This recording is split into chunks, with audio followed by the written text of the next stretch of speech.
Ne oldu? Işıklar. Aşkım nereye gittin? Beni burada bırak. Ne oldu kaldın mı tek başına? Hani şimdi seni ne yapalım biz? Ben Şimdi seni ne yapalım biz? kaçma. Geliyor aşkım. Erşat dayanmam istiyor. Tamam. Yok ya. Bak bak o kurt kız ha. Yok benim Evet, var. Ya, evet o yengem işte. Arşat no damın. Of Arşat. Zay bal ettin ey Arşat sen. Senin tikenin aşağıda.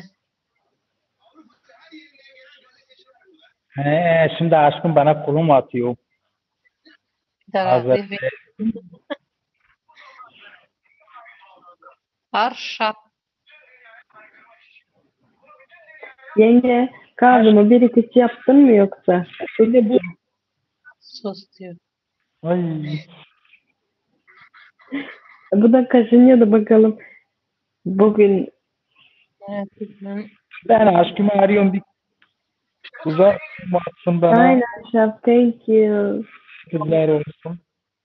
Ta şuradan geldi. ablam. Teşekkürler.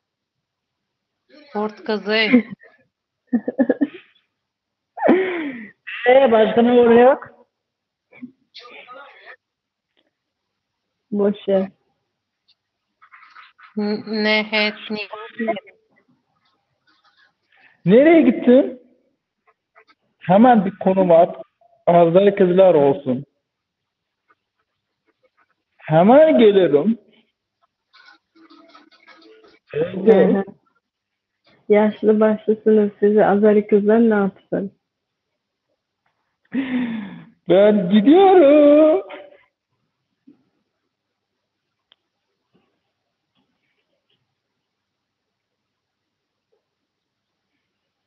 Beşiktaş gücüne güç katmaya geldik. Ormanda Kemal sermeye gelmiş. geldik. Kemal gelmiş. Kimler gelmiş? Cemal Bey gelmiş.